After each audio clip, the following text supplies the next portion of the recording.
आता हे थेट जाणार आहोत. राज ठाकरे हे कोर्टाबाहेर आले आहेत. आज कल्याणमधील एका प्रकरणासंदर्भात राज ठाकरे यांची कोर्टात सुनावणी होती. कुलकर्णी यांच्या खंडपीठासमोर ही सुनावणी होती आणि आता आपण पाहतोय सुनावणी पूर्ण झाली. राज ठाकरे कोर्टाबाहेर आल्याचे दृश्य आपण पाहतोय. त्यांच्यासोबतच अविनाश जाधव सुद्धा कोर्टामध्ये हजर झाले होते. राज ठाकरेंसोबतच जवळपास 7 ते 8 जणांवर गुन्हे दाखल झाले होते. त्यापैकी 8वे हे राज ठाकरे होते. मराठी परप्रांतीयांमध्ये झालेल्या वादावरून हा खटला दाखल करण्यात आला होता. दरम्यान आज आपण पाहतोय मनसे अध्यक्ष राज ठाकरे हे ठाणे कोर्टात दाखल झाले होते. या संदर्भात सुनावणी पार पडलेली आणि आता ते कोर्टाबाहेर आले. दरम्यान राज ठाकरे पत्रकारांशी संवाद साधतात का हे पाहणं सुद्धा महत्त्वाचं आहे. आपण ही थेट दृश्य कोर्टाच्या परिसरातून पाहतोय. जेव्हापासून हा खटला चालू होता तेव्हापासून एकदा सुद्धा राज ठाकरे हे कोर्टामध्ये उपस्थित नव्हते. आज मात्र ते ठाणे कोर्टात हजर झाले. मराठी परप्रांतीयांमध्ये झालेल्या वादावरून हा खटला दाखल करण्यात आला होता. याची सुनावणी झालेली आणि राज ठाकरे हे ठाणे कोर्टात दाखल झाले होते. थेट दृश्य आपण पाहिली. 2008 मध्ये झालेल्या राडा प्रकरणी ही सुनावणी होती आहे. कुलकर्णी यांच्या खंडपीठासमोर ही सुनावणी होते. मराठी परप्रांतीयांमध्ये झालेल्या वादावरून हा खटला दाखल करण्यात आला होता. आपण पाहतोय राज ठाकरे हे ठाणे कोर्टात दाखल झालेत. मला गुन्हा मान्य नाही असं राज ठाकरेंनी म्हटल्याचं कळतंय. आताची महत्वाची अपडेट. अधिक माहिती घेऊयात आमचे प्रतिनिधी रिजवान शेख यांच्याकडून. रिजवान, नेमकं काय घडलंय कोर्टात? दीपाली, आपण जर पाहिलं तर 11 वाजता राज ठाकरे जे आहे ते कुलकर्णी जज यांच्या समोर उपस्थित झाले होते आणि यावेळी जजने जे आहे ते राज ठाकरेंना विचारलं की तुम्हाला 2008 मध्ये ज्या पद्धतीने रेल्वे भरतीमध्ये तुमच्या कार्यकर्त्यांच्या वतीने मारहाण करण्याचा हे गुन्हा तुम्हाला मान्य आहे का? तर राज ठाकरेंनी स्पष्ट नकार दिलेला आहे की हा गुन्हा मला मान्य आहे. आणि युक्तिवाद झाल्यानंतर कुठेतरी राज ठाकरे पुन्हा एकदा आता ठाणे कोर्टातून बाहेर पडलेले आहे आणि ते ठाणे जिल्ह्यातील जो रेस्ट हाऊस आहे त्या ठिकाणी जाते आणि थोड्या वेळात जे आहे ते पत्रकारांची जे ते संवाद साधताना आपल्याला दिसून येणार आहे. दीपाली, निश्चितच रिजवान, या संदर्भातली पुढची सुनावणी कधी होणार आहे या संदर्भात काही माहिती? दीपाली, आज ज्या पद्धतीने राज ठाकरे स्वतः 11 वाजता उपस्थित होते त्यामुळे आता ही नेमकं युक्तिवाद किती वाजता होणार आहे आणि पुढील तारीख काय आहे ते आतापर्यंत माहीत पडलेलं नाहीये. थोड्या वेळात या संदर्भात जी संपूर्ण माहिती जी आहे ती कोर्टाच्या वतीने जी आहे ते देण्यात येणार आहे. दीपाली, निश्चितच आणखी काय युक्तिवाद राज ठाकरेंच्या वकिलांकडून किंवा काय करण्यात आलेला आहे कोर्टामध्ये रिजवान?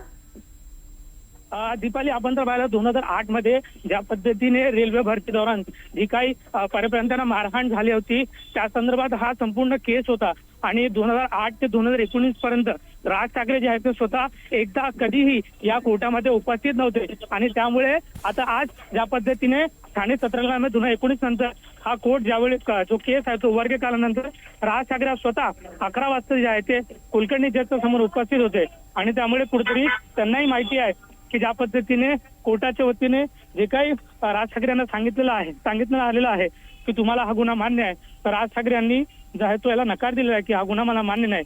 त्यामुळे पुढील कशा पद्धतीने कारवाई होणार आहे ते पाहणं मत होणार. दीपाली, निश्चित रिजवान, पुन्हा एकदा हे संपूर्ण प्रकरण काय होतं ते सांगाल?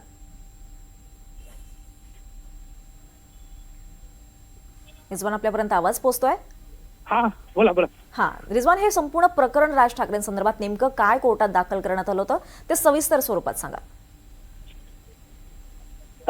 दीपाली, आपण जर पाहिलं तर 2008 मध्ये रेल्वे भरती दौरान जे आहे ते परप्रांतीयांना मारहाण करण्यात आली होती मनसे कार्यकर्त्यांच्या माध्यमातून आणि यामध्ये जे आहे ते 8 जणांवरती जे आहे तो गुन्हा दाखल करण्यात आला होता आणि विशेष म्हणजे राज ठाकरे यांच्यावरती जे आहे त्यांचंही नाव देखील याच्यामध्ये होता आणि या पद्धतीने गेले 8 वर्षापासून स्वतः राज ठाकरे जे आहे ते या कोर्टामध्ये उपस्थित नव्हते आणि त्यामुळे आज ज्या पद्धतीने राज ठाकरे स्वतः जे आहे ते ठाणे सत्र न्यायालयामध्ये हजर होते आणि त्यामुळे जजनी ज्यावेळी त्यांना विचारलं की तुम्हाला हा गुन्हा मान्य आहे का, त्यावेळी राज ठाकरे यांनी जे आहे ते नकार दिलेला आहे आणि स्वतः राज ठाकरे आता जे आहे ते ठाण्यातील जे गेस्ट हाऊस आहे त्या ठिकाणी उपस्थित आहे आणि सर्व कार्यकर्ते जे आहेत ते राज ठाकरे यांच्या बरोबर उपस्थित आहेत आणि संपूर्ण माहिती जी आहे ती कार्यकर्त्यांच्या माध्यमातून या ठिकाणी घेण्यात येत आहे की नेमकं पुढील कशा पद्धतीने जे राज ठाकरे यांचे सर्व ऍडव्होकेट आहेत ते देखील या रेस्ट हाऊस मध्ये राज ठाकरे यांच्या बरोबर उपस्थित आहेत.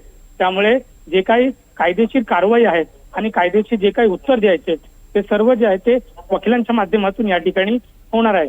दीपाली, निश्चितच खरं तर रिजवान, कोर्टाने असं म्हटलेलं आहे की तुम्ही सहकार्य करा, 1 महिन्यात हे प्रकरण संपेल. नक्कीच दीपाली, आपण जर पाहिलं ते नेमकं खरं आहे की ज्या पद्धतीने राज ठाकरे यांना कोर्टाने ज्यावेळी जजने विचारला त्यामुळे आता कुठेतरी राज ठाकरे जे आहेत स्वतः या निश्चितच. केसमध्ये जे आहे ते सहकार्य करताना आपल्याला दिसून येत आहे. दीपाली. निश्चितच रिजवान, धन्यवाद या सगळ्या सविस्तर अपडेट्सबद्दल. तर आपण पाहतोय मनसे अध्यक्ष राज ठाकरे ठाणे कोर्टात हजर झाले होते. दरम्यान मला हा गुन्हा मान्य नाही असं त्यांनी कोर्टासमोर म्हटलेलं आहे. 2008 मधलं हे प्रकरण आहे. तुम्हाला गुन्हा मान्य आहे का असं कोर्टाने यावेळी विचारलं राज ठाकरेंना. मात्र राज ठाकरेंनी मला हा गुन्हा मान्य नाही असं कोर्टासमोर सांगितलेलं आहे. मराठी परप्रांतीयांमध्ये झालेल्या वादावरून हा खटला दाखल करण्यात आला होता आणि याच प्रकरणी मनसे अध्यक्ष राज ठाकरे हे ठाणे कोर्टात हजर झाले होते. अवघ्या काही मिनिटातच ही सुनावणी संपलेली आहे आणि यावेळेस कोर्टाने राज ठाकरेंना प्रश्न देखील केला. तुम्हाला गुन्हा मान्य आहे का असा प्रश्न त्यांनी केला. आणि थेट जाऊयात राज ठाकरेंच्या प्रकरणासंदर्भात वकील बोलत आहेत. पाणी दे, पाणी 2 मिनिटं पाणी पितो. एक ते 8 जण आरोपी होते आणि त्याच्यामध्ये त्यांच्यावरती चार्ज फ्रेम करण्यात आलेला आहे आणि लवकरात लवकर ट्रायल सुरू होईल असं कोर्टाने सांगितलेलं आहे. 7 आरोपी होते. 7 आरोपी होते. राजसाहेबांवरती सप्लिमेंटरी चार्जशीट दाखल झालेली आहे आणि आता लवकरात लवकर ट्रायल चालू होईल आणि लवकरात लवकर कन्क्लूड होईल असं वाटतंय. आणि 2008चं प्रकरण आहे रेल्वे भरतीचं. त्यांच्यावर गुन्हा नेमकं काय दाखल केला? रायटिंग आहे आणि प्रक्षोभक भाषणं वगैरे देणं हे सगळे आरोप त्याच्यामध्ये ठेवण्यात आलेले आहेत, पण ते आपण अमान्य केलेले आहेत. एवढं महिन्याभरामध्ये हे प्रकरण संपुष्टात आणून सहकार्य करा असं न्यायाधीशांनी स्वतः सांगितलं आणि आपण प्रत्येक सुनावणीला यापुढच्या हजर आहे. त्याची गरज नाहीये कारण की आपण एक्झामिशन देऊ शकतो आणि राज्यसभा येतील. कालूरकर साहेब 18 वर्ष लागली या संपूर्ण प्रकाराला येण्यासाठी आणि 18 वर्षानंतर हे प्रकरण बाहेर आलं. 2019 मध्ये चार्जशीट दाखल झाली आहे. त्याच्यानंतर प्रकरण हळूहळू सुरू झालं. त्याच्यामध्ये अनेकशे आरोपी होते, सापडत नव्हते. प्रोक्लेमेशन काढल्यावरती ते लोक आज कोर्टामध्ये हजर झालेले आहेत. बऱ्याच लोकांनी प्रोक्लेमेशन कॅन्सल केलेले आहेत आणि आता सगळे आरोपी हजर झाल्यामुळे असं एक प्रकारे वाटतं की गुन्हा लवकरात लवकर ट्रायल चालेल आणि मॅटर संपेल. सर, जिस तरीके से राज ठाकरे आज खुद थाने कोर्ट में जो है उपस्थित थे, 2008 का मामला है जब रेलवे भर्ती में जो है उनके कार्यकर्ताओं द्वारा की मारहाण की गई थी. आज जिस तरीके से कोर्ट में वो खुद उपस्थित है, क्या कुछ माननीय न्यायालय ने जो उनको आदेश दिया? नहीं, वही मैंने अभी जो दोहराया अभी कि 2008 का ये जो रेलवे भर्ती का जो ये मैटर था उसमें राइटिंग के गुने थे. आज कोर्ट में चार्ज फ्रेम हुआ